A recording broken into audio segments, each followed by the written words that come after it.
Welcome back to the Scale Builders Guild. Thanks again for what? Thanks again for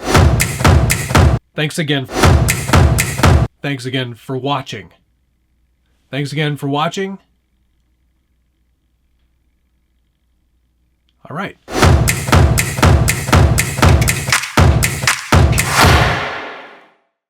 Okay, so it's week 8. Welcome back. I cannot believe that I've been doing this for 2 whole months, but there's a lot to show for that effort, and I appreciate you following along with me. And if you've never watched a build-off video before, or specifically a budget build-off video before in this series, the idea here is to spend $50 each week upgrading our axial trail honcho.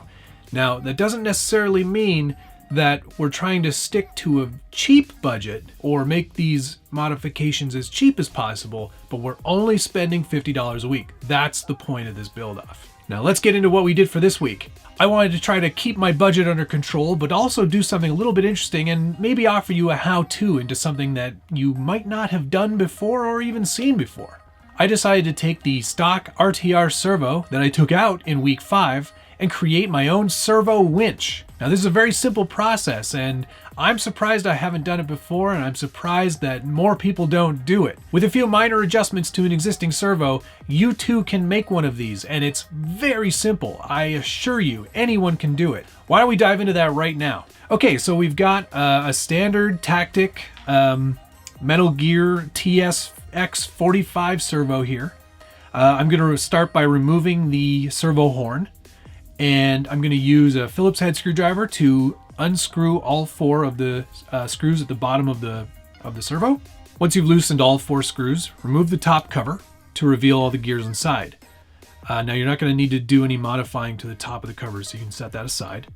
You're going to take off the larger gear that has the actual servo horn on it. You're going to remove that, and you're going to remove the center gear. What you revealed here is a potentiometer. And this is sort of the sensor inside the servo that determines how much movement is going to occur at any given time. So I wish I could explain it better than that, but I'm not very good at explaining the mechanicals of things. So what you can actually do with this potentiometer is you can actually, with it plugged in and hooked up to a radio, you can find, by moving it around with, a pair of tweezers or your fingers or whatever, you can find that dead center point where nothing is moving. And that's what you want. You want this to be locked in center and not drifting. Because if you have it set and it's just slightly left or slightly right of center, it's going to pull your cable in on your servo winch, and you don't want that. You want it to be kind of locked at dead zero all the time. Like I said, the best way to find that potentiometer's center point where it doesn't create any movement is to have it plugged into an ESC and a receiver, so you can sort of adjust and find those points. Make sure that when you're doing that, the end points on your radio are set to 0 or 100 or whatever the value is to give it full range of motion. Otherwise, that potentiometer could actually not be at center when you install it in a new truck with a new radio. All you need to do to get that to not move anymore is to apply a few drops of CA glue. And I let it set for a couple of minutes. And the next step is to flip over that large brass gear. And you're going to notice that there's a little tab in there for where the potentiometer will sit. You're going to need to remove that tab on the inside. This really depends on what servo you're using. But I found it really easy. Just go in there with the Dremel and basically drill out that tab so the potentiometer won't interfere with the rotation of this gear. There is also a little tiny pin in this larger gear set, and you'll want to remove that pin because that pin will also interfere with the top of the case. In a normal servo, it only allows so much spin left and so much spin right. What we've essentially done is we've removed the end points, really. So now it can spool in or spool out that cable and then reassemble the gear set just in the same manner that you had it before. Very simple. And then screw the case back together, and that's basically all you need to do to the actual servo to get it to function the way we want it to. Now that we have everything installed, I went to lockeduprc.com and picked up one of their Servo Winch spools. This is designed specifically to go directly to the servo without any attachments or any other adjustments. Screwed it into place, and that's your servo winch. I've seen people use bobbins before from sewing kits.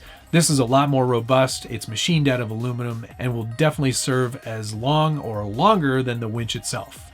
I think using the stock servo in this case was a great way of recycling something that I already had.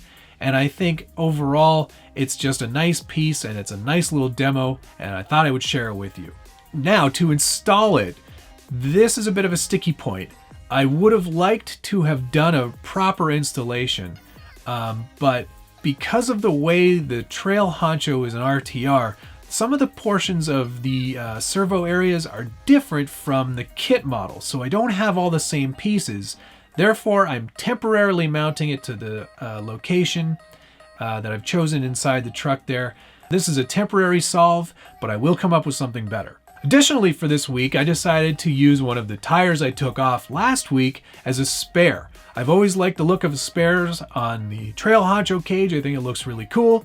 There are already pre-drilled holes in the honcho cage for the spare tire mount, so this is a very simple install. 3/32 drill bit through those mounting holes into the Lexan portion of the cage and screwing in the mount that comes in the bag with the rest of the spare parts. I used a long bolt and screwed that into the mounting plate, and boom, you've got a spare tire. Yes, it doesn't match the tires, but you know what? I'm willing to forgive that as I think it's just a nice piece to add on and gives you something else to look at. So let's go to the tally. I had $2.90 remaining from last week. The 25-tooth splined servo winch spool from Locked Up RC was $23.99. That was my only expenditure this week. I have a total remaining of $28.91, so we are heavily into the black this week. I look forward to blowing all that money next week in week 9. I hope that this little how-to was helpful. If it was, or if you've tried something similar, or if you've got a how-to tip, why don't you post it below? I'd love to hear from you. And that's all there is to it. I appreciate you watching, and if you haven't already, please like this video and subscribe to the channel if you haven't. Harley's video will be posted in the link below. Check out his channel up there or over there. It's over here. It's over here. And I appreciate you watching. We'll see you again soon.